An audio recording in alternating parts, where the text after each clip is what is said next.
ಹೇಗಿದ್ದೀರಾ? ಸುಮಾರಾಗಿದ್ದೀವಿ. ಸೊ ಎಲ್ಲರೂ ಮಾತಾಡ್ತಾ ಇದ್ವಿ, ನೋಡ್ತಾ ಇದ್ವಿ, ಗುಬ್ಬಚ್ಚಿಗಳು ಸಂರಕ್ಷಣೆ ಮಾಡಬೇಕು, ಗುಬ್ಬಚ್ಚಿಗಳು ಬೇಕು ಅಂತ ಅಂದ್ಬಿಟ್ಟು ಯಾರಾದರೂ ಒಂದು ಕಾರಣ ಹೇಳ್ತೀರಾ ಏನಕ್ಕೆ ಗುಬ್ಬಚ್ಚಿಗಳು ಬೇಕು ನಮಗೆ ಅಂತಂದ್ಬಿಟ್ಟು, ನಾವು ಏನಕ್ಕೆ ಬ್ರಿಂಗ್ ಬ್ಯಾಕ್ ಗುಬ್ಬಚ್ಚಿ ಇಂಟು ಅವರ್ ಬೆಂಗಳೂರು ಅಂತ ಏನಕ್ಕೆ ಮಾಡಬೇಕು ಅಂತ ಎಲ್ಲರೂ ಮಾತಾಡ್ತೀವಿ. ಬೇಕು ನಮ್ಮ ಗುಬ್ಬಚ್ಚಿ ಸೌಂಡ್ ಕೇಳೋಕ್ಕೆ ಇಷ್ಟ ಅಂತ ಏನಾದರೂ ಒಂದು ರೀಸನ್ ಇರ್ಬೋದು. ಏನಾದ್ರು ಒಂದು ರೀಸನ್ ಇದೆಯಾ? ನಮ್ಮ ಚೈಲ್ಡ್ಹುಡ್ ಮೆಮರೀಸ್ ಅದರಲ್ಲೇ ಇದೆ. ಚೈಲ್ಡ್ಹುಡ್ ಮೆಮೊರೀಸ್ ಬೇಕು ಅಂತ ಅಂದ್ಬಿಟ್ಟು ಗುಬ್ಬಚ್ಚಿಗಳು ವಾಪಸ್ ಬರಬೇಕು ಅಂತ ನಾವು ಅಭಿಯಾನ ಮಾಡ್ತಾ ಇದ್ವಿ. ಅದು ಬಿಟ್ಟು ಹೌದು, ಎಕೋಸಿಸ್ಟಮಲ್ಲಿ ಲೈಫ್ ಸೈಕಲ್ ಅದು ಖಂಡಿತ. ಆ್ಯಕ್ಚುಲಿ ಈ ಎಕೋಸಿಸ್ಟಮ್ ಅಂತ ಏನು ಹೇಳಿದ್ರಲ್ಲ, ಇದರಲ್ಲಿ ಬರೀ ಗುಬ್ಬಚ್ಚಿಗಳಲ್ಲ, ಇನ್ಕ್ಲೂಡಿಂಗ್ ಸ್ಮಾಲ್ ಗುಂಡಿಯಿಂದ ಹಿಡಿದು ಒಂದು ಜೇನು ನೊಣದಿಂದ ಹಿಡಿದು ಎಲ್ಲನೂ ಅದರದ್ದೇ ಆದ ಒಂದೊಂದು ಕಾರ್ಯಕ್ರಮಗಳಿದೆ ಅದರಲ್ಲಿ. ಆದರೆ ನಮ್ಮ ಮನುಷ್ಯರು ನಾವು ಎಲ್ಲ ನಮ್ಮ ಅನುಕೂಲಕ್ಕೋಸ್ಕರ ಎಲ್ಲನೂ ಡೆಸ್ಟ್ರಾಯ್ ಮಾಡಿ, ಎಲ್ಲನೂ ಹಾಳು ಮಾಡಿ, ಬರೀ ಇಲ್ಲಿರೋ ನೈಸರ್ಗಿಕ ಸಂಪತ್ತನ್ನು ಮತ್ತು ಎಲ್ಲನೂ ನಾವೇ ಅನುಭವಿಸ್ಬೇಕು ಅನ್ನೋ ಥರ ಒಂದು ಹೊರಟ್ಬಿಟ್ಟು unfortunately we are destroying everything. ಅದು ಗೊತ್ತಿಲ್ಲ ನಮಗೆ. ನಮ್ಮ ತಲೆ ಮೇಲೆ ನಾವೇ ಚಪ್ಪಲಿ ಕಲ್ಲು ಹಾಕೊಂಡು ನಾವು ಮುಳುಗ್ತಾ ಇದ್ದೀವಿ ಅಂತಲೇ ಅನ್ಕೋಬೋದು.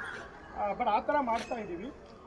ಅದೇ ಕಾರಣಕ್ಕೆ ಈ ಗುಬ್ಬಚ್ಚಿಗಳ್ದು ಒಂದು ಈಗಾಗಲೇ ಒಂದು ಕ್ಲಾರಿಫಿಕೇಷನ್ ಕೊಡೋಕ್ಕೆ ಇಷ್ಟಪಡ್ತೀನಿ. ಸರ್ ಕೂಡ ಹೇಳಿದ್ರು ಮತ್ತು ನಮ್ಮ ಮೇಡಮ್ ಕೂಡ ಹೇಳಿದರು.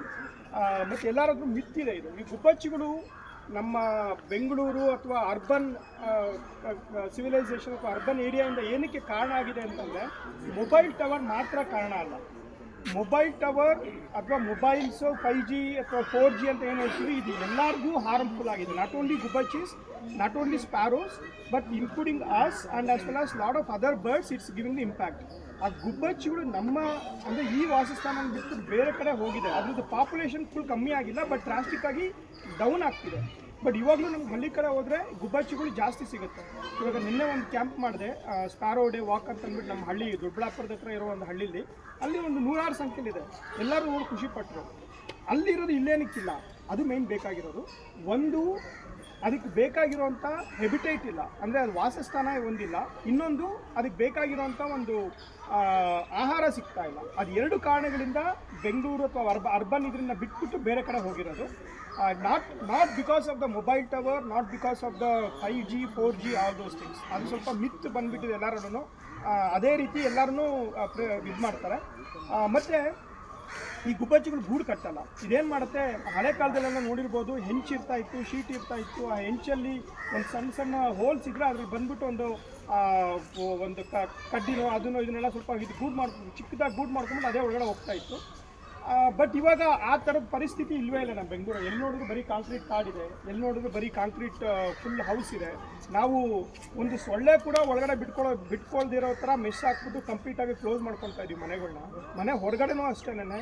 ಇವ್ರು ಹೇಳ್ದಂಗೆ ಅದು ಒಂದು ರೀಸನ್ನು ಪಾರಿವಾಳಕ್ಕೋಸ್ಕರ ಮಾಡಿದ್ದಾರೆ ಅಷ್ಟೇ. ಅದೆಲ್ಲ ಇಟ್ಬಿಟ್ಟು ಪಾರಿವಾಳ ಬರಬಾರ್ದು. ಯಾಕಂದರೆ ಪಾರಿವಾಳ ಇಸ್ ಬಿಕಮ್ ಎ ಪೆಸ್ಟ್ ನಾವು. ಅದು ಬೇರೆ ಜಾತಿ ಪಕ್ಷಿಗಳನ್ನ ಬೇರೆ ಇದನ್ನು ಹಾಳು ಮಾಡಿಕೊಂಡು ಓಡಿಸ್ತಾ ಇದೆ. ಅದೊಂದು ಪೆಸ್ಟ್ ಥರ ಆಗಿಬಿಟ್ಟಿದೆ. ಅದಕ್ಕೋಸ್ಕರ ಅದನ್ನು ಇದು ಮಾಡ್ತಾ ಇದ್ದಾರೆ. ಬಟ್ ನಿಮ್ಮ ಮನೆಗಳಲ್ಲಿ ಯಾವುದಾದ್ರು ಒಂದು ಪಕ್ಷಿಗಳಿಗೆ ಒಂದು ಸಣ್ಣ ಜಾಗ ಮಾಡಿ, ಒಂದಷ್ಟು ಗಿಡಗಳನ್ನ ಬೆಳೆಸಿ, ಒಂದಷ್ಟು ಹೂವಿನ ಕುಂಡಗಳನ್ನ ಬೆಳೆಸಿ, ನೆಕ್ಟರಿಂಗ್ ಆಗಿರ್ಬೋದು ಅಥವಾ ನಿಮ್ಮದು ಒಂದು ಸಣ್ಣದು ಫ್ರೂಟ್ ಗಿಡಗಳಿದ್ದರೆ ಪಕ್ಷಿಗಳು ಆರಾಮಾಗಿ ಅದು ತಾನಾಗೇ ಬರುತ್ತೆ.